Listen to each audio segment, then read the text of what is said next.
I'm Tim Ventura, and we're joined today by George Hathaway, a registered professional engineer, member of several professional societies, including SSE and IEEE, and highly reputable investigator of numerous anomalous phenomena over the course of his 45-year career. Hathaway earned his electrical engineering degree in 1974 from the University of Toronto and is a college-level lecturer who has mentored students, educators, and specialists on physics and technology, concentrating on leading-edge research and applications. George is a hands-on scientific and engineering manager for dozens of projects in areas as diverse as materials science, pulsed power, biology, quantum optics, energy, and propulsion via custom-built scientific apparatus built in association with international scientists and research institutes. He's also the author of many peer-reviewed scientific papers and the holder of 2 patents. So, George, welcome. It is truly an honor to have you with me. I've been wanting to interview you for so many years. Thank you so much. It's a pleasure, and I certainly respect what you've been trying to do for the you might say alternative science community, and that alternative science community is becoming less and less alternative. And so, thanks to your pioneering work too. So, Absolutely. it's an honor. Well, you have done so today. I wanted to try and start out and focus a little bit on some of your work in consciousness. And what got me when we were talking before the interview, you sent me a big list of projects you've worked on. And I was like, there's really enough here for 4 or 5 full podcasts that'll just blow people's minds. I was like, okay, how do I break this down into something, bite-sized chunks that we can kind of wrap our heads around? And so I thought the best place to start might be back in your early days with the Hutchison effect, because you were kind of the chief researcher working with John night and day on that, right?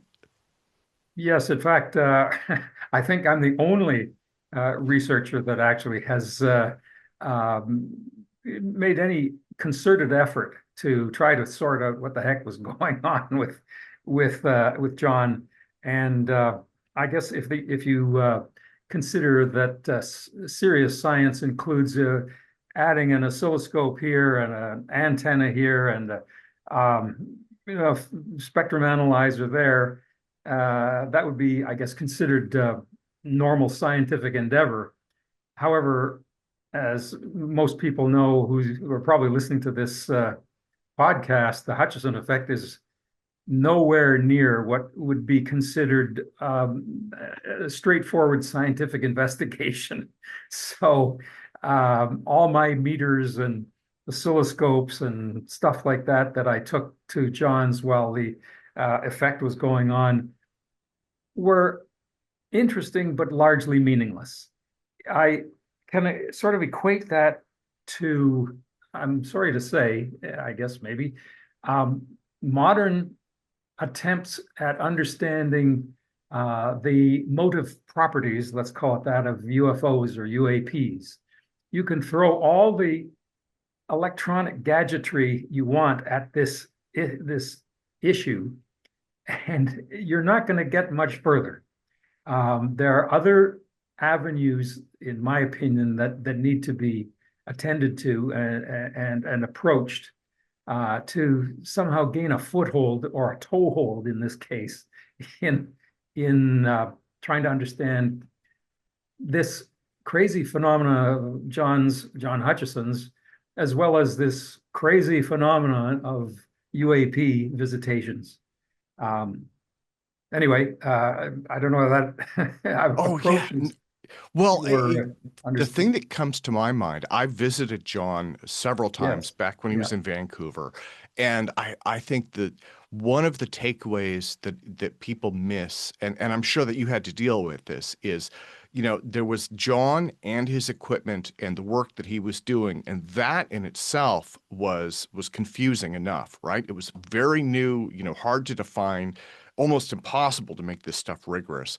But then you also had television crews traipsing through every week or two, and you had folks like John Alexander who were examining this, and they had an entirely consciousness focus on it.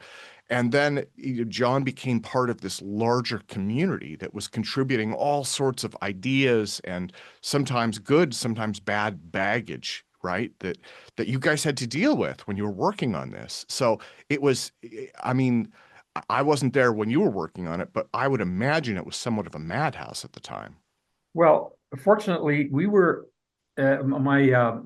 my friend and eventual business partner, Alex Pizarro, um, were there right at the beginning. I mean, John had, I mean, how we got hold of it, or got hold of it, started to investigate was Alex was going to, he used to go to science fairs, and at an early science fair in the late 70s, John was showing off. He had a little booth, a little table, and he had his job, I guess, as far as he was concerned, was to fix, repair, and get science fair apparatus going, like Okay. Van de Graaff machines and Tesla coils and things like that, because he had been immersed in that from an early age, tinkering around with sparks and arcs and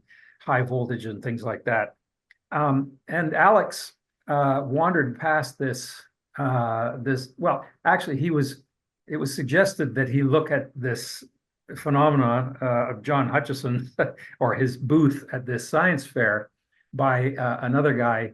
And when Alex went there, he saw the Tesla coil and a Van de Graaff machine, and then sort of haphazardly scattered on the table were some photographs of this rifle sitting in midair, Mm.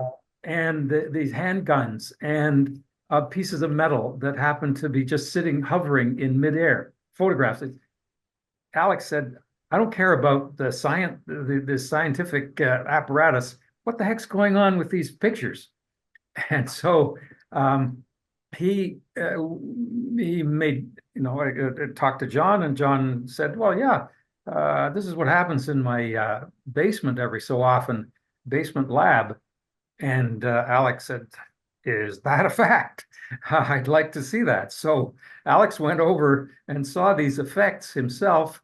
Alex had been contacting me about a different project, and said, "George, have you ever, come across these a levitation effect with high voltage?" I said, "No." And he sent me the pictures. I said, "Holy smokes, this is completely bizarre."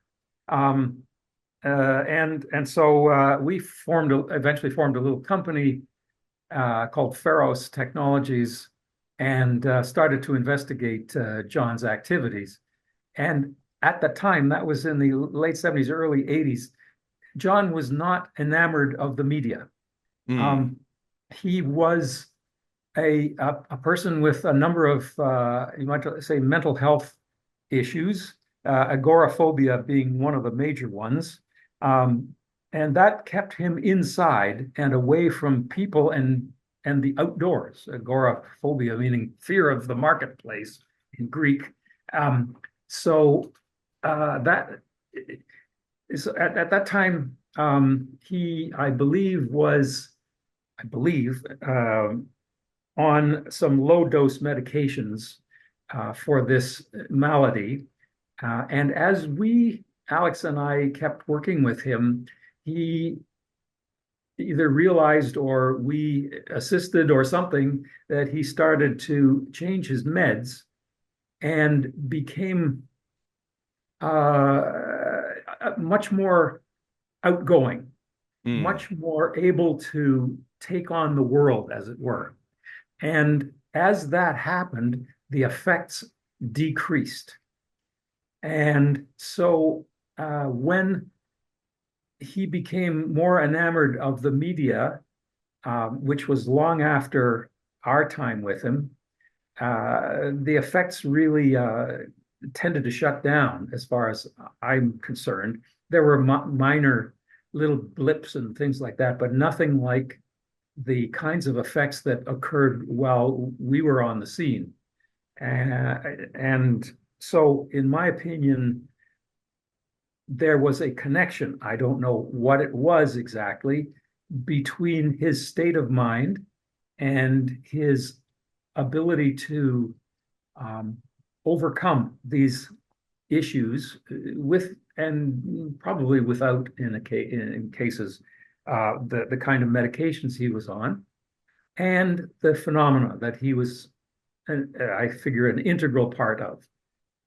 So that sort of is my explanation for the interaction of John with the media and how it played out. I've not heard that kind of thing with other activities, except if you remember, Jack Houck used to have something called spoon bending parties. Okay. And he would invite a number of people from a community into a room in a person's house, for instance, and people would sit around. They'd have something to eat. Jack would tell them some backstory about paranormal phenomena and psychotronics, etc. And then he'd say, "Okay, now we're going to get see whether we can actually do some metal bending." And then he would get the crowd, as it were, excited, and they would be talking amongst each other, and they would be anticipating, and Jack would be egging them on, as it were, and eventually one or two spoons would, or forks or whatever they had, would start to bend. So it gives me the impression that there's a state of mind that is required before these kinds of strange things start to occur. And that might actually be what has happened, or a certain version of that is what John might have been sort of involved with, or his mindset might have been changing. And that also brings up the point, or an issue with the so-called psionics, bringing in of UFOs or UAPs and controlling them or whatever.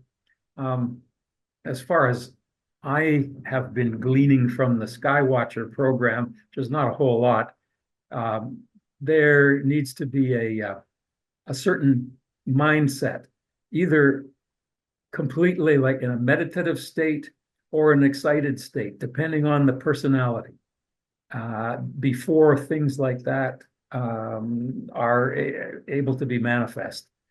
Whether that's measurable or not by modern technological means, I doubt at the moment. But anyway, that might help to put John's mental state in context with others,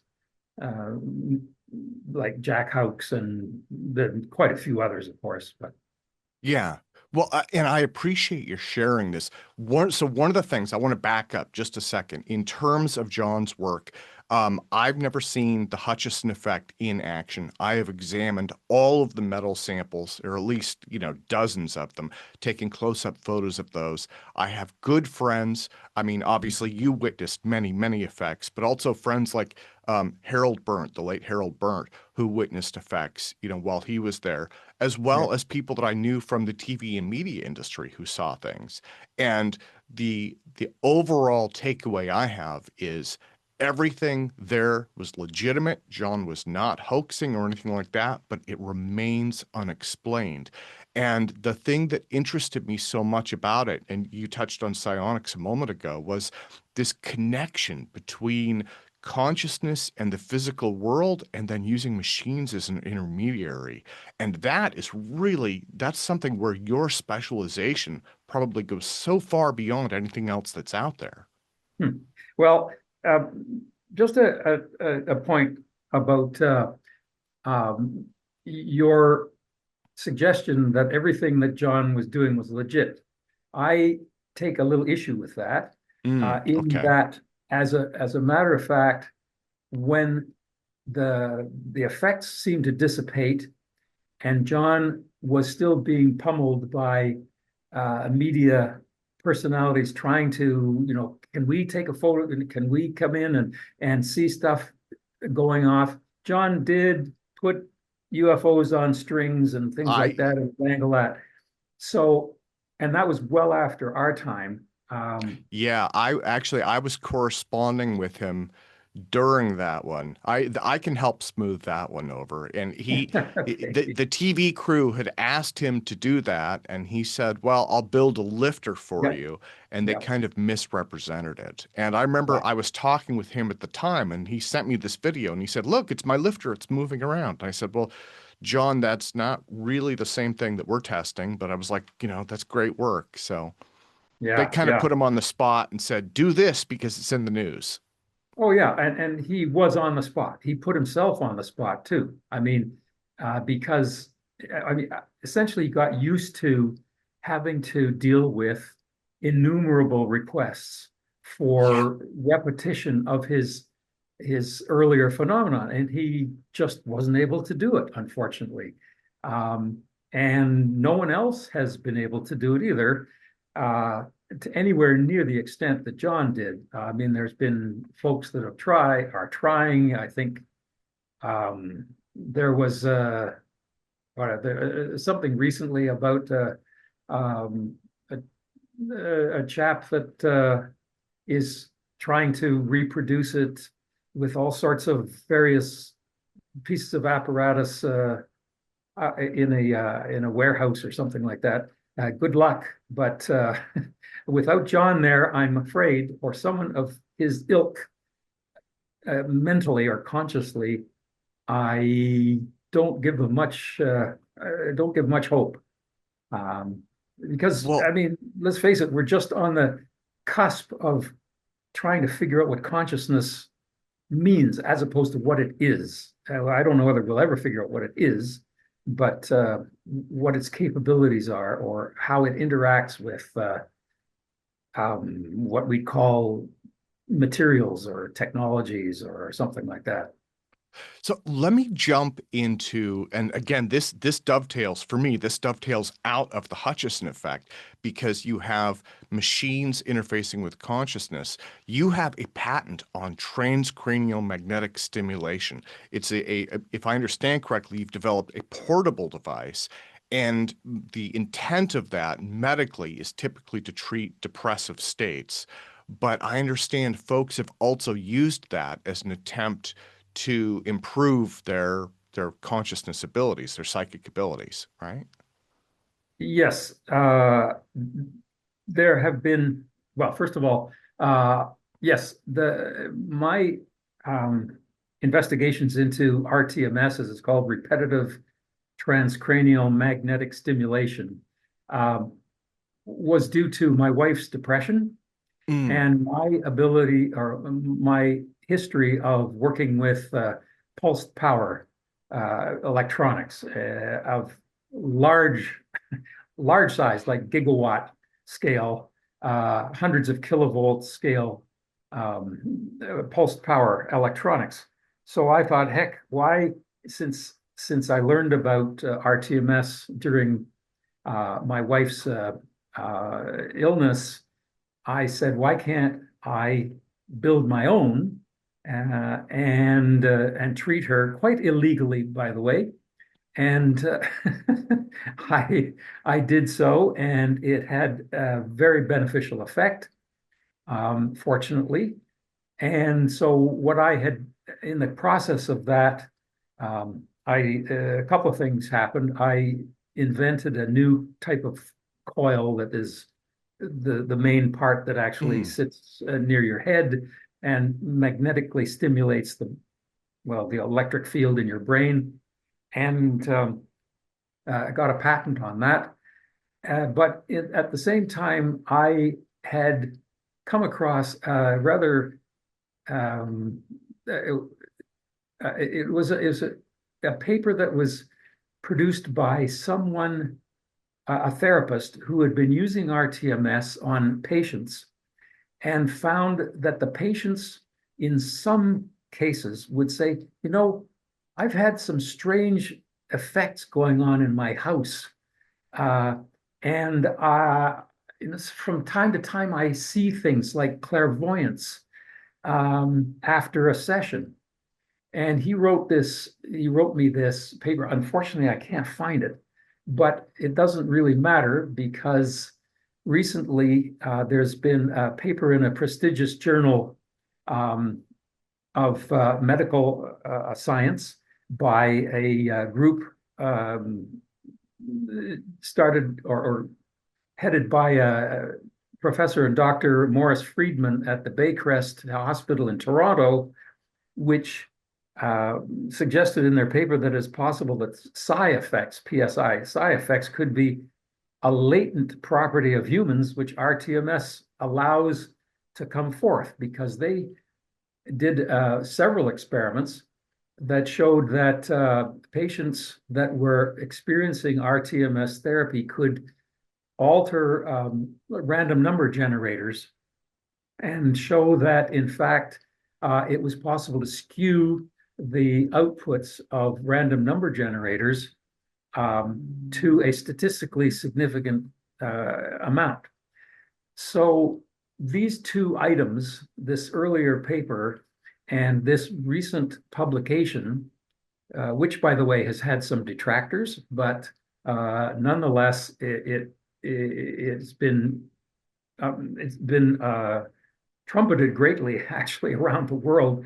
That is the first time that I've seen that there's been a connection between intent to alter a conscious state, namely by an external agent, RTMS, and an unusual or anomalous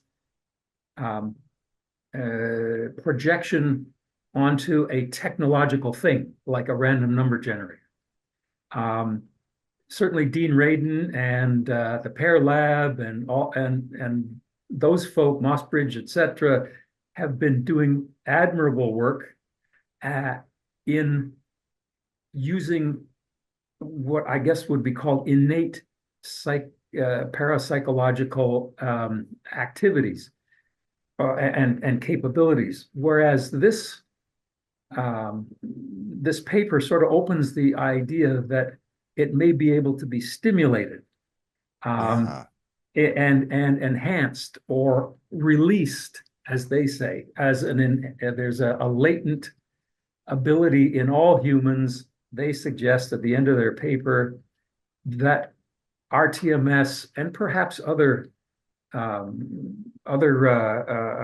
technological interventions can open up or release. And they suggested that, in fact, maybe early humans actually had this ability much more prevalent, and it allowed them to thrive. And as they throve, if that's a word, the ability started to lessen, be not so effective, and eventually maybe put down into their subconscious. And I bring back John Hutchison as maybe that's sort of thing. The technology allowed this innate capability in this special person to flower in a huge way, in this maybe a similar way to what Friedman and company have been able to do with a very small but significant alteration in a random number generator. So, well, and that is incredibly intriguing. And I think we need to put a pin in that, because that's an incredibly important idea, right? And so folks in the UAP community are familiar with this idea of what Skywatcher is calling a dog whistle, where supposedly they are injecting frequencies playing frequency, something along those lines. And that helps stimulate what they claim is this ability to summon NHI, right? But what you're talking about is more comprehensive than that. So the random number generators as part of the Global Consciousness Project, that has been ongoing, as you know, for 30 something years almost. And Yeah. it's just collecting data, and they see these small scale anomalous effects. Julia Mossbridge, she uses the word micro PK over and over again. And I really like that, because she's saying, okay, it's just enough to maybe influence quantum events, just do a tiny little amount here or there, and we can measure that. And so what you're saying is, if we use machines that can help foster these abilities, we might be able to get a larger effect, and we may be able to do it on demand, right? Yes. Now, whether that is going to be a net beneficial activity for the human species or not, I cannot predict. Unfortunately, humanity tends to use technologies both for the good and the ill.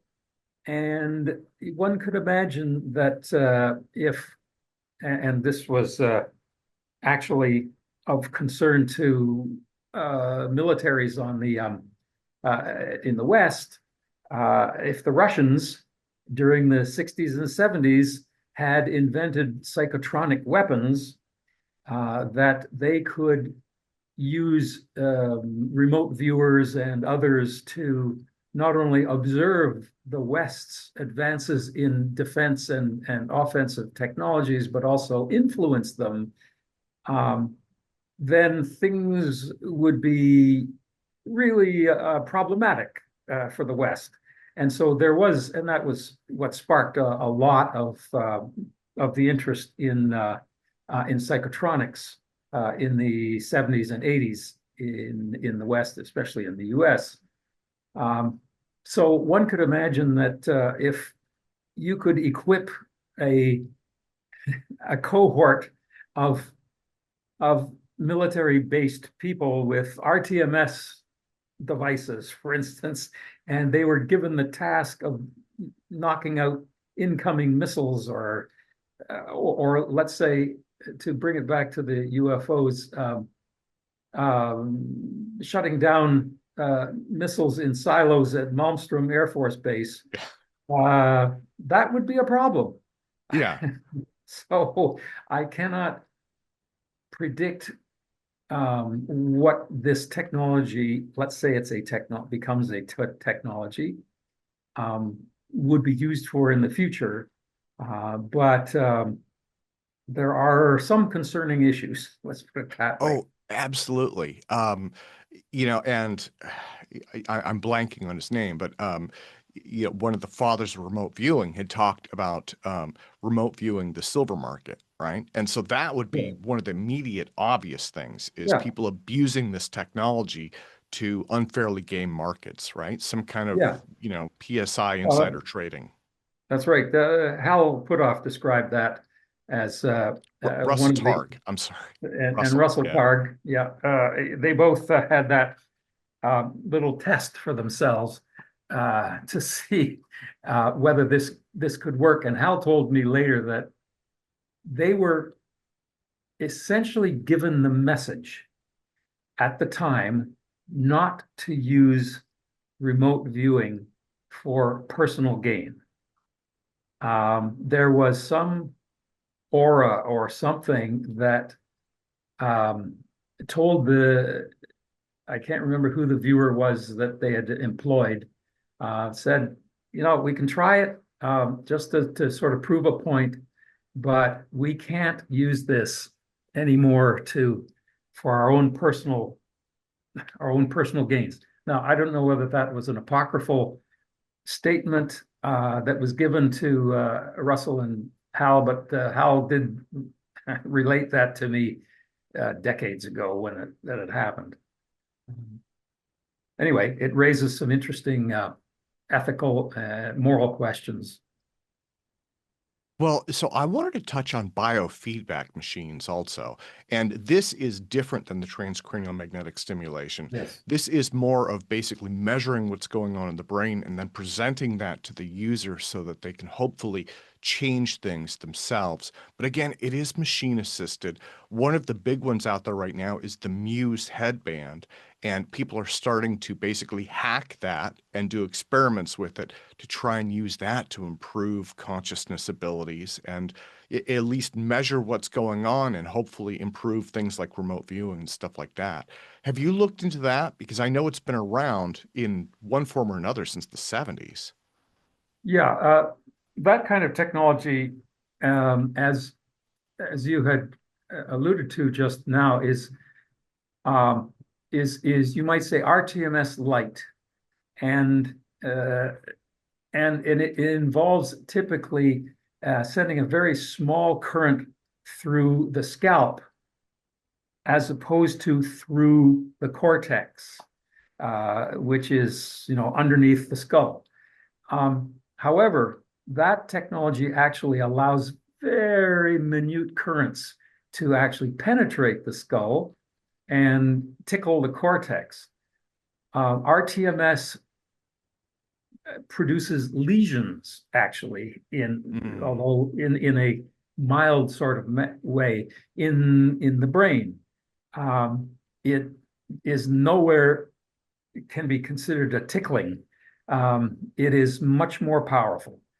However, there certainly has been a lot of um, stuff on the internet about using Muse and something called transdermal DC stimulation or that there was various words for it. And early on, um, there it was noticed also not in the psychotronic or psi area that RTMS was able to improve memory, improve cognition in people who were cognitively impaired.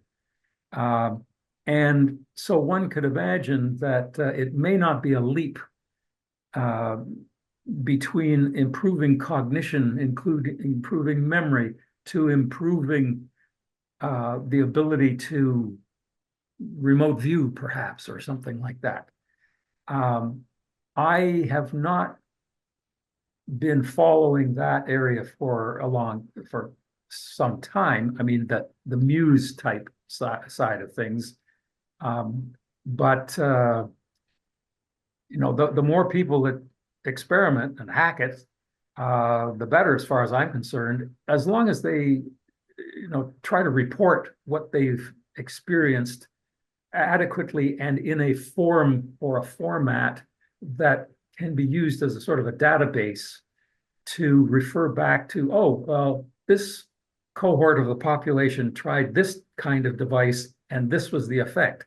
Otherwise, you just have a bunch of folk on Reddit saying, geez, I tried this and nothing happened. Or I tried this other device and I got, this, I had these weird dreams. Um, that's all scattered.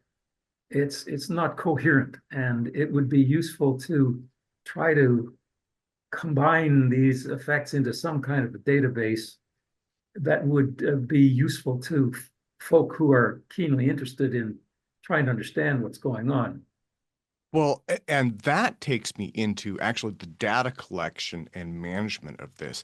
And I know that this is something, again, because you have done such practical, hands-on, rigorous, and scientific work. I know that this is an area that you've explored as well. But, coming up when I was reading papers in college in psychology class, everything in social sciences was a large study, right? You had a large sample size. You basically collected data across a giant set of people, and then you essentially threw out the data that didn't match. You said, these are exceptions, here are the trends. And one of the concerns that I've had is now that we have kind of this UFO renaissance underway and people are getting involved in remote viewing again, they are trying to reach out to NHI, any number of different things. They're doing it one at a time. And there's nothing inherently bad or wrong about that. But then at the same time, from a science perspective, it's almost impossible to do anything with the results they're collecting, right? Yeah, it's not helping. Well, of course, that's not the main impetus for messing about with these things. It's a personal thing. Wow, I wonder whether I can do what that guy told me that he was doing on some podcast or something like that. And gee, I'm going to try it and see. Maybe something happens, maybe something doesn't. But it's at the moment on an individual basis. It's not a coherent or concerted effort on the part of a group of people to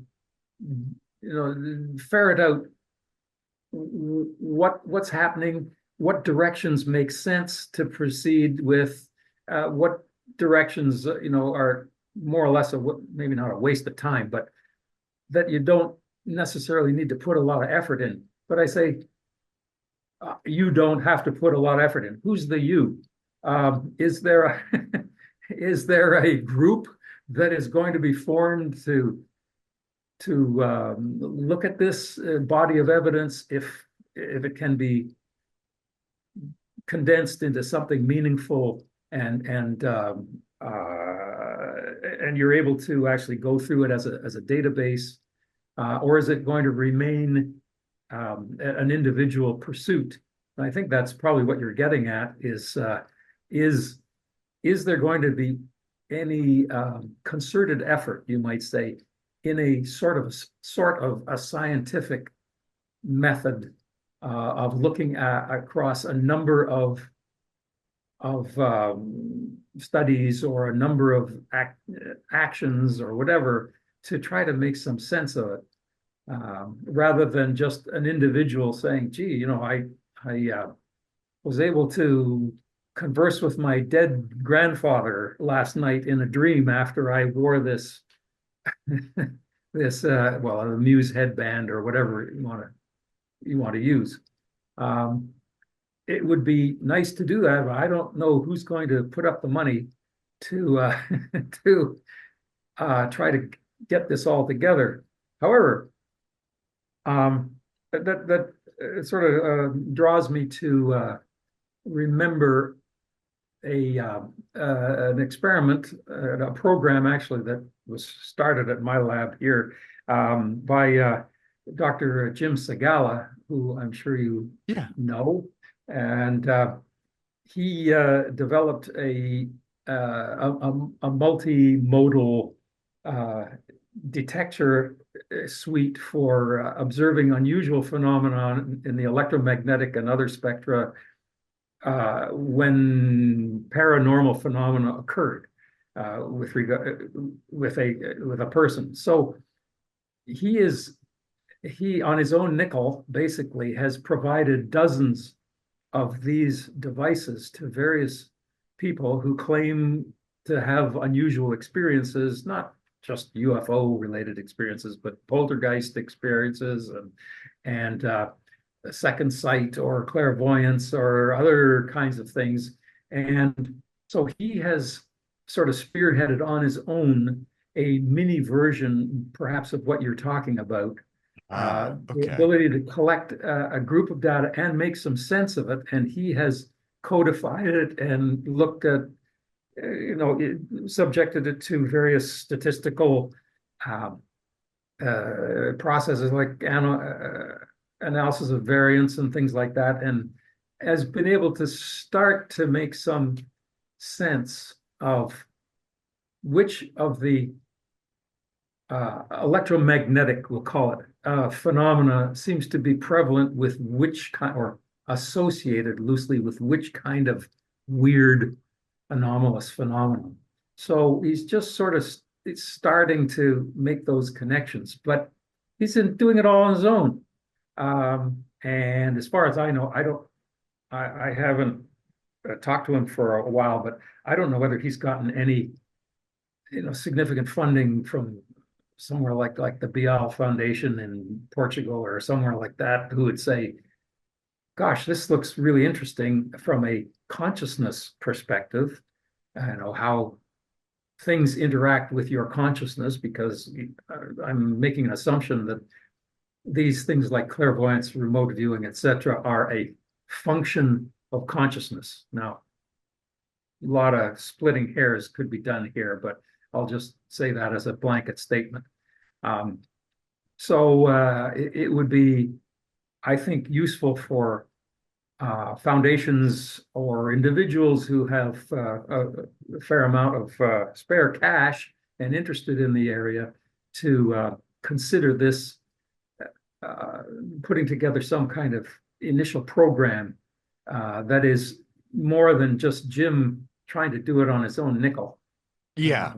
No, I'm right there with you on that. Actually, I did a presentation at the last conference on multimodal detection, and that's something that's absolutely close to my heart. There are so many anomalous phenomena where, you end up with like these small, blurry photos or videos, and you just can't tell which way, that it's going to go. And so being able to collect electromagnetic spectrum data and being able to look at, hopefully UV and IR and just get as much as you can possibly get in one place, I think is incredibly valuable for moving things forward. So yeah, I absolutely love what Jim is doing. And, if you ever wanted to sit down and build a detector suite, I would definitely buy one of them. That would be on my list. Okay. Well, Jim has gone, excuse me, very much farther than I. I he developed the basics here and then has amplified it greatly and honed it down so that it will fit into a very small package and transmit vital data over the internet, et cetera, et cetera, et cetera. But for another conversation, we can discuss what I think is missing from most so-called multimodal detection and recording devices. But I'll give you a hint. And one big hint is that the phenomena that you, pointing at you, the phenomena that you in general are trying to detect and record is or are able very easily to mess with your detection apparatus and your recording apparatus. Just ask Bob Bigelow about the problems that they had in trying to do the most simple recording and observing a phenomenon on the ranch, on the Skinwalker Ranch, and they were thwarted in many cases by wires being torn off of poles that had cameras on them, or camera going blank, or recording devices going berserk when there's nothing happening. And that's just one tiny aspect of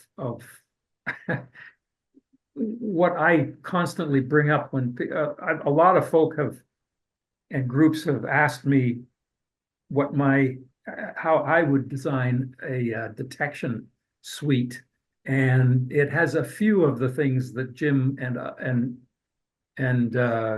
Kevin Knuth and Avi Loeb have put in, but there's a lot of other stuff that's missing, in my opinion.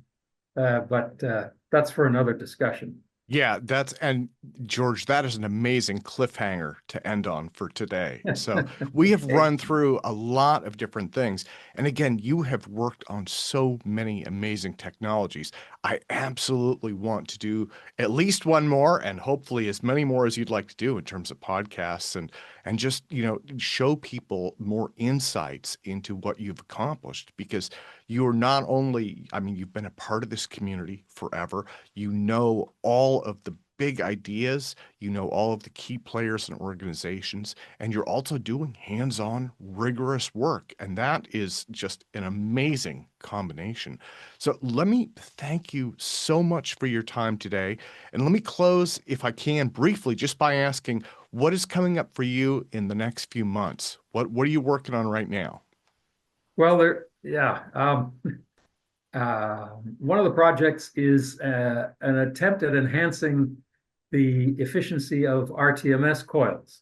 Ah, Um, okay. and that involves a discovery that's been recently made by a group in Barcelona that has shown that you can enhance the magnetic fields of electromagnets or permanent magnets by putting them adjacent to moving conduction electrons. I won't go into that in any more detail, but that could be a significant value to the increasing the efficiency of various magnetoelectric devices like generators and motors. What else? Working on with another group on enhanced safety for electrolytes for lithium-ion batteries so that they don't burst into flames so easily if they're overheated or there's a collision, for instance. There's a few other smaller projects that I'm proceeding with, and I'm constantly asked about techniques and devices that are trumpeted on the internet now about advanced propulsion and about advanced energy devices or exotic energy devices, and so I'm spending a fair amount of time explaining my position, to put it mildly, on these novel devices. So anyway, trying to keep myself busy. Absolutely. Well, George, let me thank you again so much for your time today, sir. Okay, that's been a pleasure.